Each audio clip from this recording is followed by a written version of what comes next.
Bom, pessoal, boa noite. Vamos lá. Eu vou chamar pelo menos para a gente dar terminar, né? é, o comentário, os comentários aqui que cada um dos amigos estavam falando. Se não terminar desse jeito, qualquer jeito, fica muito ruim, tá? Deixa eu chamar aqui o Fred, cadê? Edmilson.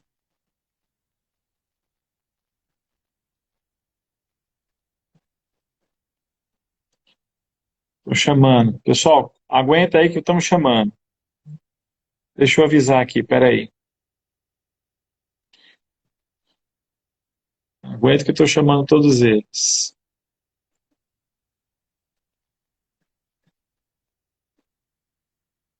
Ah, tô convidando. Deixa eu só avisar, porque de repente. Edmilson, já mandei o convite. Cadê? Ah, maravilha, Fred. Deixa eu chamar o Aloysio aqui e o Edmilson. A gente não demora muito não, mas vamos Sim, mais um era só para pouquinho. terminar aquela citação, porque eles vão Claro. misturar a ideia de escola mista, misturando meninos e meninas. É muito importante para a Revolução. Novamente, peraí. Chamei ele aqui de novo, peraí. Vamos lá, cadê? Edmilson, vem. Ele acenou. Não pode participar, Edmilson? Pode sim. Não, opa, errei. Já mando... Ah, peraí. Edmilson, visualizar. Opa, maravilha, Luiz. Deixa eu só ver eu chamar o Edmilson aqui. Pessoal, aguenta aí. O pessoal está gostando demais do conteúdo. Continua, Fred. Continua, continua. Vamos lá. Então, eu Continua estava, essa eu estava questão. citando fontes primárias da Revolução Francesa Isso. sobre a temática da educação, certo? E eu estava citando o discurso de Robespierre na Assembleia Nacional Francesa. Agora eu vou citar o plano de educação de um deputado chamado Le Pelletier de Saint-Fargeau, que foi lido por Robespierre na convenção, aliás, na Assembleia Nacional, convenção, né? Em 15 de julho de 1793. Olha só. Precisamos de jovens capazes de resistir às privações e à fadiga, endurecidos como Emílio, do Rousseau, né? Sim. Por um ofício penoso e pelos exercícios do corpo. Todas as crianças, agora olha isso aqui, se não é já o germe é a ideologia de gênero avant la lettre. Né? Todas as crianças, sem distinção e sem exceção, os rapazes de 5 a 12 anos e as meninas de 5 a 11 anos devem ser educados em comum, quer dizer, nada de ensino separado, colégio de menino e colégio de meninas. Devem ser educados em comum a expensas da República. Ensino público financiado pelo Estado. Todos, sob a santa lei da igualdade, olha isso, receberão os mesmos vestuários, a mesma alimentação, a mesma educação, os mesmos cuidados, nos internatos distribuídos por cantões e contendo cada internato, de 400 a 600 alunos. Quer dizer, uma escola muito grande, né? É a ideia de massificar realmente o aluno. Ele tem que se perder ali numa massa, numa pasta homogênea, né? Onde desapareçam então, todos aqueles elementos do ensino tradicional, né? Que é a relação de mestre para discípulo, em que há uma relação de identificação pessoal do mestre com o discípulo e tudo mais, tudo isso tem que desaparecer e tem que fazer essas grandes escolas, né, de preferência públicas, onde mistura o menino com a menina e os dois passam a usar o mesmo uniforme.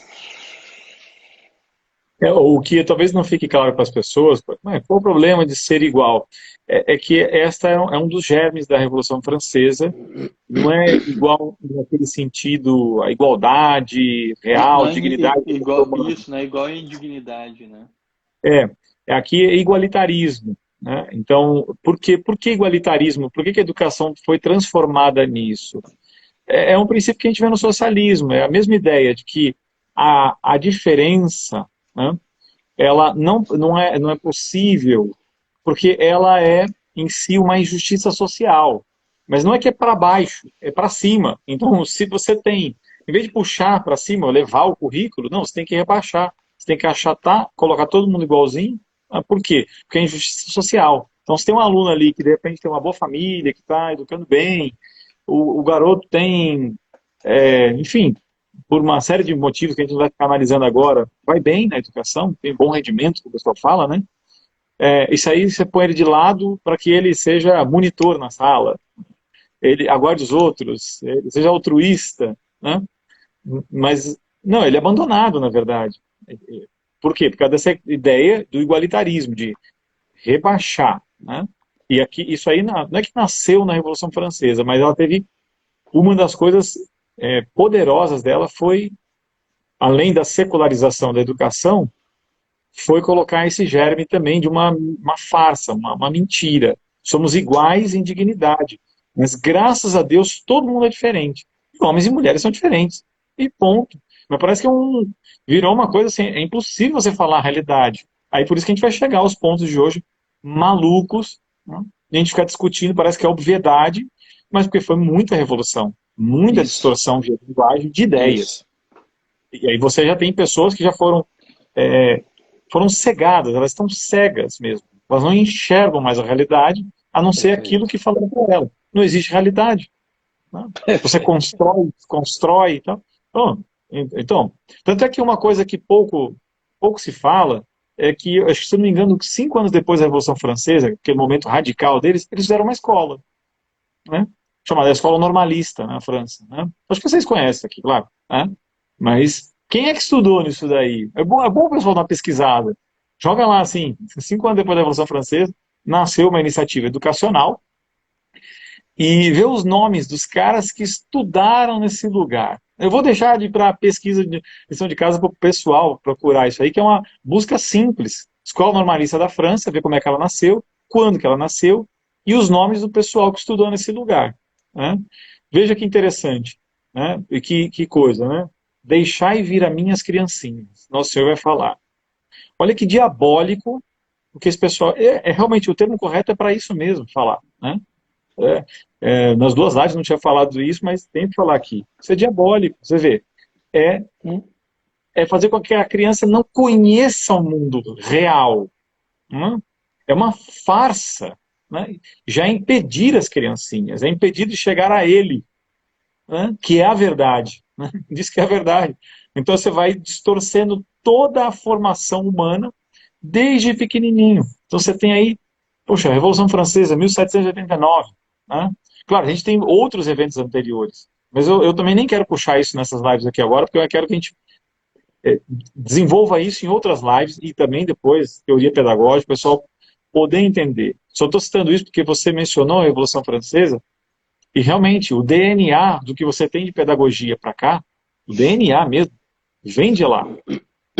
Os pedagogos posteriores, boa parte deles tem o seu raciocínio em tudo que ali foi construído. Só foram desenvolvendo. Você tem um monte de gente pensando em cima do naturalismo de Rousseau. Todo mundo pensa em cima disso. A obra de Emílio, ela inaugura uma nova antropologia, ela inaugura uma nova compreensão do ser humano. Ela abandona, ela joga no lixo, ela descarta tudo sobre o ser humano que se entendia, inaugura, e aí, claro, tem toda a força dos novos pedagogos que vão ter o seu pensamento ali, incrustado naquilo ali. Então, eles vão pensar a formação humana a partir de uma nova filosofia, uma nova ideia de ser humano, e vai dar no que está dando. Que é falsa. Hã? Esse é o problema. Sim. Que é falsa. Esse é o problema. Então, parte-se de um modelo antropológico falso. Porque o homem não é o homem russoniano. É o homem agostiniano. Ponto final. Perfeito. E aí só é para a gente olhar. Só é olhar para a realidade. Só é você abrir os olhos e olhar para você ver a desgraça que é o ser humano. Nós somos seres fraturados, temos uma falha, né, ontológica, vamos falar assim. A gente tem uma fissura, uma fratura existencial, e isso tem repercussões na nossa vida, na nossa alma. Então, isso é o que nós somos. Aí é Agostinho, acabou. Isso é o que nós somos, né? Isso aí Agostinho já matou há 1.600 anos. Aí vem Jean-Jacques Rousseau, quase 1.000 anos depois de Agostinho, né? Mais de 1.000 anos depois de Agostinho, revitalizar uma heresia que o próprio Agostinho já tinha enterrado, que é o Pelagianismo. Lá, exatamente. Entendeu? Então vem Jean-Jacques Rousseau ressuscitar o pelagianismo que Agostinho já tinha sepultado. Uhum. E aí, como o pessoal não tem essa perspectiva histórica, aí o pessoal engole todo esse engodo. E aí, se você parte de um modelo antropológico falso, toda a pedagogia vai ter problemas. Isso vai dar naquela famosa merda. Vai dar merda. Não tem como não dar, porra. Esse é o problema. E aí é o seguinte, como você acabou de falar, é muito entulho, Felipe. É uma coisa em cima da outra. É uma coisa em cima da outra. É uma coisa em cima da outra. E é o seguinte, é tanta névoa, é tanta fumaça, é tanta sujeira, é Sim. tanto entulho, que aí chega num ponto, meu irmão, daqui para você começar a entender o negócio, você tem que limpar tanta coisa, tem que arrumar tanta coisa, isso dá trabalho demais. Quem é que está disposto a fazer isso? Esse é o problema. Uhum. Mas hoje é uma questão de necessidade assim, extrema. Porque se as pessoas não se propuserem a fazer esse trabalho de limpeza e organização, porque é isso, né?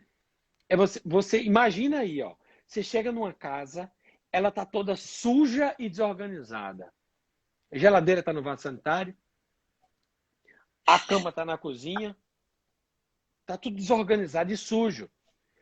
Então, a primeira coisa que você vai fazer é o seguinte, você tem duas opções. Você pode tocar fogo na casa, né? Ou jogar tudo no lixo, mas aí corre o risco de você jogar os seus documentos, as fotografias do seu filho, quer dizer, coisas que têm valor para você. Você pode fazer isso, mas você corre o risco de jogar coisa valiosa no lixo, né? Ou você se propõe a ter um trabalhozinho a mais e ir organizando, tira a geladeira, coloca na sala, bota a cama no quarto, limpa tudo.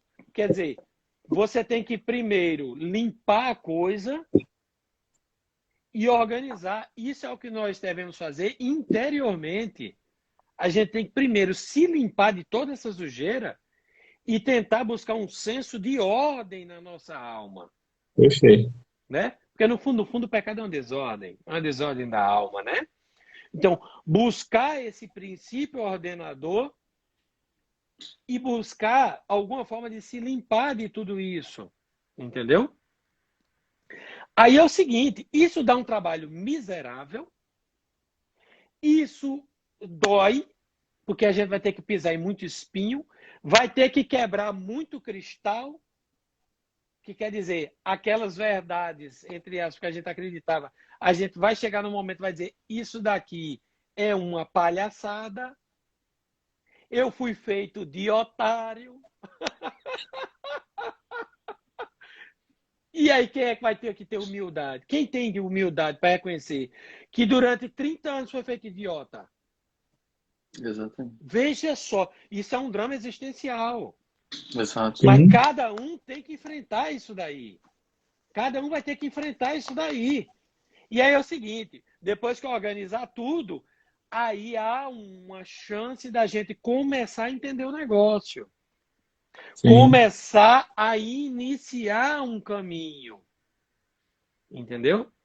Mas isso daí requer, isso vai requisitar de cada um muito esforço, muita dedicação e muita humildade. Não, olha aqui, ó, só para a gente ir encerrando, por dois motivos, na verdade, encerrando, porque o Fred nem me mandou mensagem, mas o Fred está em Lisboa.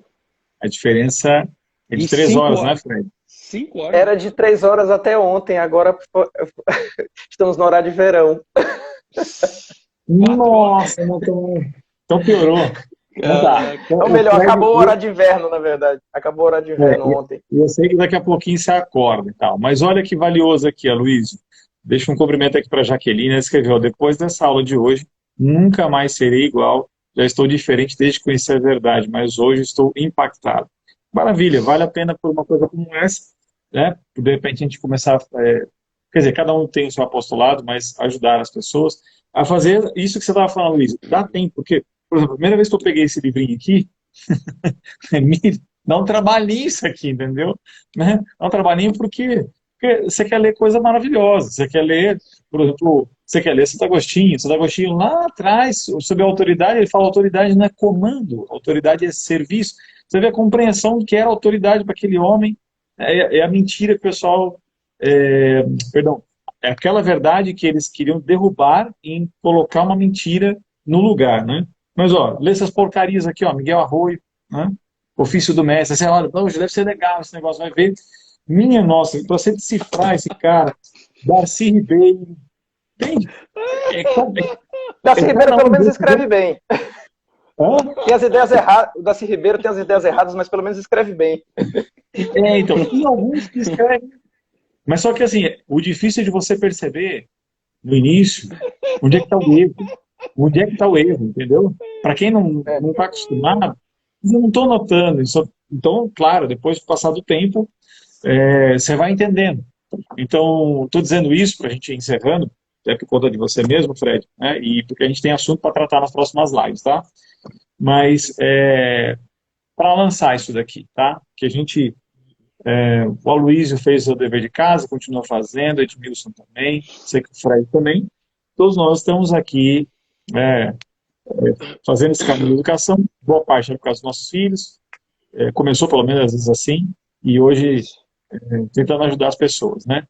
Então a gente vai continuar com as próximas lives, pessoal, tá? A gente vai encontrar os mesmos aqui e vamos falar em breve também. Então passo a palavra para vocês pelo menos se despedirem aí das últimas palavras e a gente encerra aqui a live para não matar o Fred, que ele acorda cedinho. É a primeira live que a gente vai se despedir com o tempo, então. É verdade. As outras é tudo com tchau, tchau. Estou correndo, então, é verdade, é verdade. Tá louco. Não, mas eu queria só finalizar comentando aquilo que o Aloysio falou de uma maneira muito bem. Tudo isso é satânico. Tudo isso é religioso. Há uma luta espiritual por detrás disso. Então, além de toda o conhecimento que a gente precisa ter, de buscar as fontes, a gente precisa ter a consciência de que a gente está lutando contra os principados e as potestades deste mundo tenebroso. Então, a gente precisa ter uma vida espiritual sólida, porque senão vai se desesperar. Senão você vai perder as esperanças, você vai olhar para toda aquela estrutura montada contra você e você vai dizer assim, realmente, não tem o que fazer, é o fim, acabou, não tem mais o que fazer, é só se entregar. Não, realmente tem o que fazer. E só o fato da gente estar falando aqui e vocês terem esse testemunho da Jaqueline e outras pessoas que estão aqui aprendendo e compartilhando isso depois, a gente não imagina o efeito que isso pode causar. Porque a verdade, ela se espalha de uma maneira muito mais eficaz e de uma maneira muito mais penetrante do que a mentira. A mentira, ela demora mais.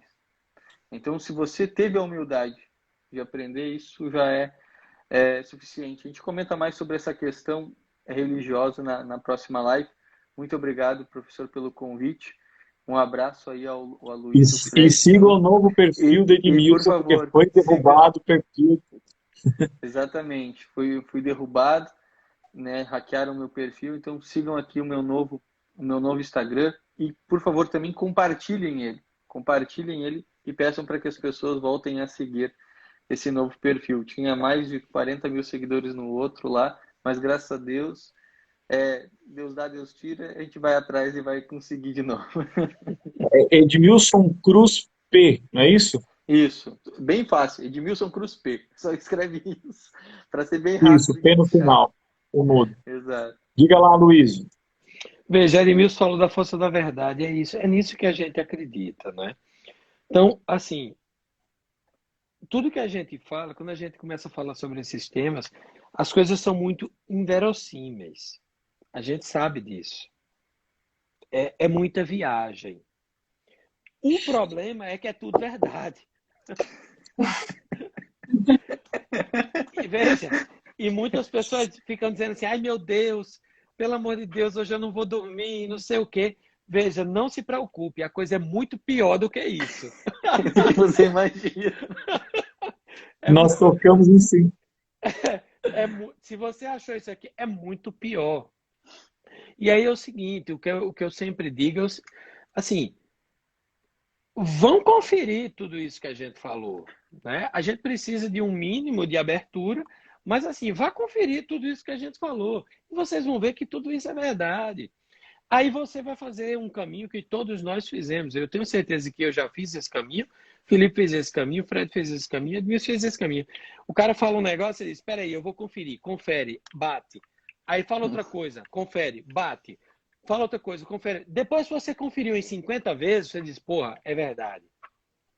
Entendeu? Então, assim, vão dar uma olhada, pesquisem os documentos, várias fontes foram citadas, e vocês vão ver, quando chegar num determinado momento, vocês dizem, porra, é isso mesmo. Então, assim, eu tenho que me ligar, eu tenho que realmente ir atrás eu tenho que começar a dar um pouco mais de atenção a essas coisas, que, como eu sempre digo, o que está em jogo é a nossa consciência, a consciência dos nossos filhos. Tá bom?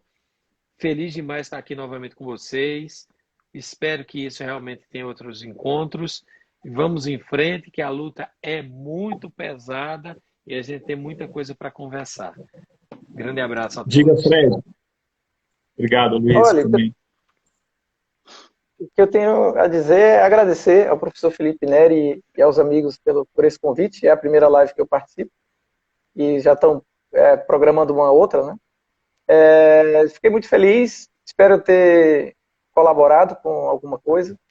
Estamos nessa Semana Santa e queria deixar uma mensagem para que essa dimensão do estudo ela deve ser de algum modo acoplada, né, à vida espiritual. Há muitas luzes na nossa vida de estudo que surgem na oração, né? E a gente deve pedir também a iluminação para entender essas coisas, né? O Aloysio citou há pouco o Santo Agostinho fala nisso, no crer para entender e entender para crer mais, né? Também. Então, pedir a Deus ajuda para compreender as coisas, né? E não deixar de enxergar a verdade digamos assim, por uma falta de amor à verdade, né? São Paulo usa uma expressão em Romanos 1 que é a verdade prisioneira da injustiça. Não deixar que a nossa preguiça ou a nossa falta de caridade ou qualquer outra desculpa esfarrapada que a gente tenha impeça a gente de enxergar a verdade, né? Então, eu queria encerrar aqui com essa tarefa de casa para as pessoas meditarem um pouco o confronto de Jesus com Pilatos, já que estamos nos aproximando da Sexta-feira Santa. E ali é famosa o diálogo em que Pilatos pergunta o que é a verdade e dar as costas, e não é uma pergunta retórica, né? Isso. Em que ele não está interessado na resposta. Pode conferir no texto de São João que está exatamente assim, ele não espera pela resposta. Porque a verdade é a seguinte, Pilatos sabia muito bem o que é a verdade. A verdade é que ele é inocente, porque o próprio Pilatos falou.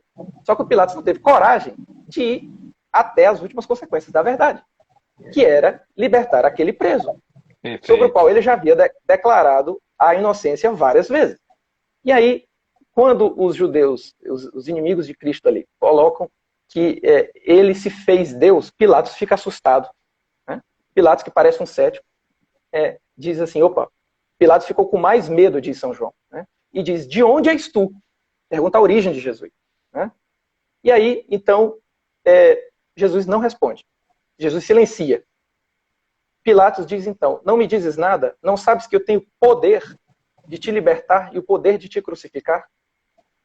Aí Jesus responde. Jesus, que tinha ficado em silêncio, agora resolve responder, né? Diz Santo Agostinho que ele calou como cordeiro e agora vai falar como pastor.